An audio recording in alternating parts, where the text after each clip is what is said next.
snares the enemy has laid up for him. But what I do know is that God says he will never leave him, nor will he ever forsake him. Amen. So we have to learn that fear never comes from God. It's the tool of the enemy to make me doubt God. Fear comes to make me doubt God. I don't care what it's about, sickness, money, your relationship, your job, whatever it is. If you get fired, still don't allow fear to come in. Why? Because God says he'll work everything for your good. So I don't care what happened. God said, I'm going to work it out for your good. So fear has no place there. Fear has no place. There's never a reason to be afraid. There's never a reason. Not even on my deathbed. Is there a reason for me to be afraid? Because he said to be absent from the body is to be present with the Lord. That's a time of rejoicing. Amen. Yes. Amen. I'm going to see my Savior. Going to see my Savior. No time to be afraid. My work is done here. Time to go home. Time to rest. Time to really have peace. I'm talking about real, for real. How many of us can really say we have peace? We have moments of peace, but how many of us can really say we have peace? That's a hard thing to have. Yes. That's a hard thing to have and to hold, peace. Because there's always something coming to trouble you. You have to fight for it, pray for it, fast for it, walk after it, because it's hard to keep a hold of it, because your enemy is always trying to take it from you, because he understands that if I can get him in confusion, if I can get him in anger, if I can get him in malice, if I can get him with bitterness in his heart, then I can break the connection between him and his God. So he sends things and sends people to rob me of my peace, because when he robs me of my peace, then he breaks my fellowship with my Father. And what God wants me to have, I can't get to it. Not because God don't want me to have it, but because I've allowed the connection to be broken. So this is something we have to learn how to contend for, fight for, go after, chase. I gotta make sure I keep this connection, because my peace, my joy, my strength is hinging on that peace. Yes, God. It becomes very vital to my success as a Christian. Thank you, Lord. And so we have to understand, anytime there's a breakage in that's not of God. It's not of God. Thank you, Jesus. That's not of God. That's why the Bible says, if any two of you can agree on something in the earth, he says, I'll do it. You know why that's there? Because it's so hard to really be in agreement with anybody. Yep. That's hard to do. It's not easy to be in agreement. Yes. If me and Deacon Pickett begin to have a conversation, if we talk long enough, we're going to disagree on something. Yes, God. And that's not because I don't love him. That's not because I don't respect him. That's not because I don't value him. That's just because we're two different people. If we talk long enough, sooner or later we're going to talk about something we don't see eye to eye on. So peace is something you have to go after. Yes. You're not going to have peace in your marriage if you're not ready to pursue it. If you're not ready to chase after it. It's not going to be peace, because your enemy is going to make sure you don't have any peace. Something you have to go after. He says here, well, fear, that was my second thing. Fear, don't allow fear to rob you of what God has spoken about you and what God has made you to be. Number 3, the inferiority complex. Inferiority complex. What that means is when you look in the mirror, you don't see yourself the way God sees you. You're having an identity crisis. You're having an identity crisis. You don't understand who you are. You don't been through some stuff that don't drug you through the mud. You don't been through some stuff that don't knock you down and hit you upside the head. And when you look at life, you look at life through what you've been through. You look at life through what people have said about you. I was just watching, my wife, Jayla showed me something on Instagram or something about a teacher who had given out some awards to the kids at the end of the year. And one of the awards was like, most likely to blend in with white people. And then another award was, what was it? Most likely to be a terror. Now this is a teacher, someone who has been given the job of educating, and not just educating, but pushing these kids into their destiny and speaking into the lives of these children. You have to understand, somebody who spends about 6-7 hours a day with your child, that person has a very powerful influence on your child. That's a lot of time. Most of us don't even spend 6 hours a day with our children. Most of us, unless it's Saturday or Sunday. Because on the average school day, you don't spend those 6 hours with your child. Your child gets up, they go to school. They come home, you might spend 3 hours. Once you get through ribbon and running, they get out of after school care and all the football or whatever they go through, you might spend 3 good hours with your child. Now this is somebody who has a good 6-7 hours running through Friday with your child. Don't you know that that person carries a big weight in your child's development? That what they say and what they do and how they treat them plays a big role in the development of your children. That's why you got to pray over your kids, because you got to know that where you sit, you think you may have a blessed home, but where you sending them, the person you sending them to might be a witch. So you have to cover them in prayer. You have to cover them with prayer. You have to cover their minds. You have to cover their thoughts. Don't let nobody touch my child with filthy hands. Let those who deal with my child deal righteously. You ever hear me pray that over the children? Yeah. Whoever they deal with, I don't know who they're going to come in contact with, but whoever they come, teacher, a principal, a cafeteria worker, football coach, whoever it is, let them deal righteously with my children. Let them deal righteously. If it's not righteous, then don't let them do it to my child. Yes. Right. You have to cover them. You have to cover them. Back to inferiority. Inferiority complex is when I don't see myself the way God sees me. When I don't see myself the way God sees me, that's an inferiority complex. And you cannot walk in faith with that issue. Because if you're going to walk in faith, you have to see yourself as someone who has a right to what you're asking for. You have to see yourself as a child of God. You have to see yourself as a daughter of God. You have to see yourself as a son of God. You have to know that what you're asking for, you have every right. Study your own children. Study your own children. Notice how your children don't have no problem begging you for whatever it is they want. They can see something on the TV and start begging you for it before the commercial even go off, because they don't have no problem. You are mama, you are dad. They don't have no, you can be walking through the grocery store and they see something, and mama cannot have, daddy cannot have. Why? Because they don't have no issues. $150 shoes. They ain't scared. No. They are not scared. You might be scared, but they ain't scared. They ain't even looking at the price tag. They don't care. They don't have to care. Because you're going to do everything you can to get it for them. You can roll your eyes and talk trash all you want, but if you got to work overtime, you're going to work overtime. You're going to do everything you can. Why you just let me know that the field trip? You ain't why. When you got the letter for the field trip, you can say whatever you want to say, but you're going to do everything you can to get that field trip money on time and get that child on that bus. That's right. You just talking. And they know you just talking.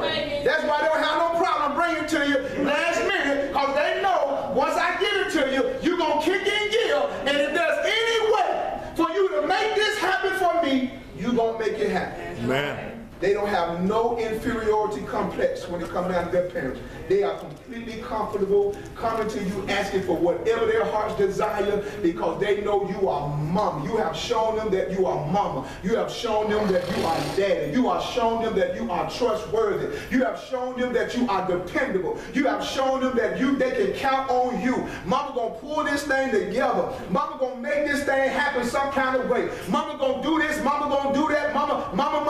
They have that mindset. Well, you got to have the same mindset concerning God. He is my Father. He has brought me out of this. He has brought me out of that. He has healed me over here. He has touched my life over there. He has brought me through over here. Now he don't get all this stuff over here. Now he gonna wait till now to not come through for me? No, he's gonna do it. Amen. Glory to God. He's gonna do it again. Yes. You got to know I have a right to be here. This is my daddy. This is my daddy. You got to be like the blind man that was sitting by the wall, calling out for Jesus. He heard Jesus was in the hill. He started crying out, "Son of David, have mercy on me." People say, "Man, be quiet." He said, "No." The Bible says the more they tried to quiet him, the louder he cried out. See, people that ain't blind, they'll tell you to shut up. Because they can see. Yeah. So they tell you to shut up. Because you're the only one blind. They'll tell you you don't need to go to church. They'll tell you you don't need to do this and need to do that. But they got what they want. You the one that's hurt. You the one that's going through. You the one that wants more. You the one that want to go higher. And you got to learn not to let seeing people tell you to shut up when you're blind. Amen.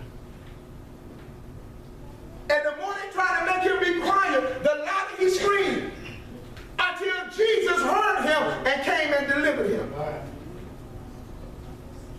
And all what they said didn't mean a thing when his eyes opened up.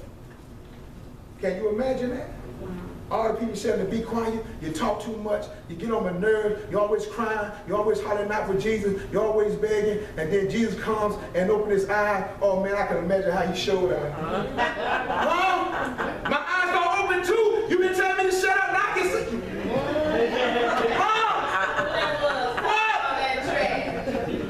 You telling me to shut up? You telling me not to cry? You telling me he don't want to listen to me? He coming by this way, and now I can see.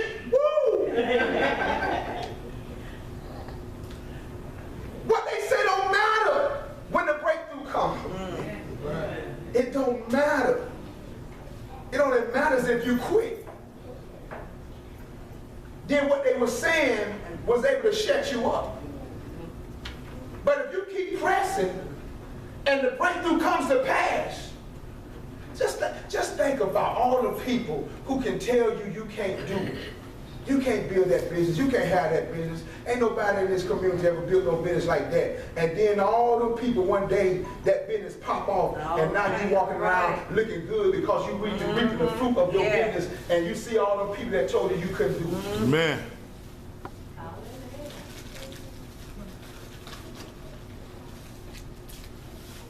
They don't even want to look you in the eye. Because they know what they said.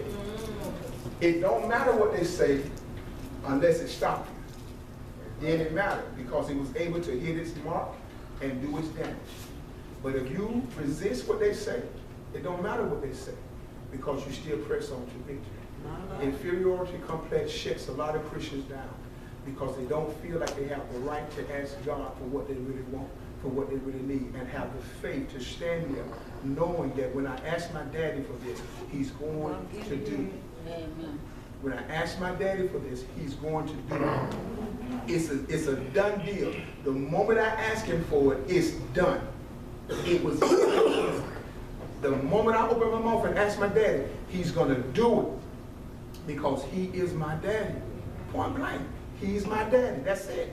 You got to go no further than that. He is my father, and he's going to take care of his son. Yes. All right, my last one. The last thing that breaks that fellowship and stops us, one of the weapons of the enemy is disobedience. Disobedience. What is disobedience? Disobedience is simply the failure or the refusal to obey rules and regulations. This is just another tool. We're talking about the tools of the enemy. It's just another tool that Satan uses against the people of God. If he can't keep you down with fear, if he can't keep you down feeling inferior, if he can't keep you down with the other thing that I mentioned, unbelief, then he'll use disobedience. He'll use disobedience. So when we start to walk in disobedience, it breaks the connection once again. You're still a child of God, but it breaks the fellowship. It breaks the communion. It breaks the flow of the grace of God when you walk in disobedience. God never throws you away. He's married to the backslider. He never changes his mind about you. But disobedience causes him to break the flow because the Bible says, how can two walk together unless there be an agreement? He says, why you call me Lord, Lord, and do not the things that I say. So obedience is very important for a successful Christian. If you're going to walk in victory, then you have to learn how to obey God. You have to learn how to obey. Obey or obedience Obedience is very important. It's vital. I want to walk in the light. Go right back to last week's message. Walking in the light. When God has spoken about something and you know what it is, then obey what it says. His word, his rules are for your betterment. I'm going to say it again. His rules are for your good. Yes. They're not to hurt you. They're to protect you. Just think about it as a parent. Many of you are parents. Think about it as a parent. You give the children rules and regulations. Why? Because it's for their good. That's it. It's for their good. There's a purpose in the rules. There's a purpose in the regulations. There's a purpose in giving them responsibility. There's a purpose in making them learn how to wash dishes. They don't want to wash the dishes, but you have to teach them. Listen, you got to wash dishes. That's a part of learning responsibility. You got to learn that one day you're going to have a house of yourself, a family of your own. You need to learn how to do this. You need to learn how to do that. You need to learn how to do stuff not because it feels good or because you want to do it, but because it's your responsibility. If you teach your child that they only have to do what they want to do, they're not going to make it very far in life. They're not going to make it very far. If you only pressure them to do the stuff that they like to do or want to do, they're not going to make it very far in life. You have to teach them that in life there are things you must do. Regardless of whether they feel good or whatever, you have to do this. Because one day you're going to be a woman. One day you're going to be a man. And you need to understand that in life, you have to do stuff you don't want to do. You have to do stuff that you don't like. If you think you're going to work on a job, only the job that you love, you ain't going to work very long. You ain't going to work very long.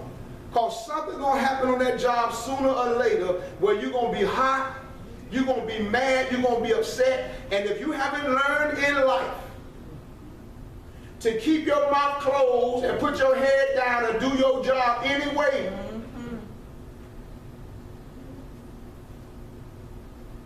I've walked off jobs and was hot until I got in my car and sat down in that seat and realized I got bills to pay.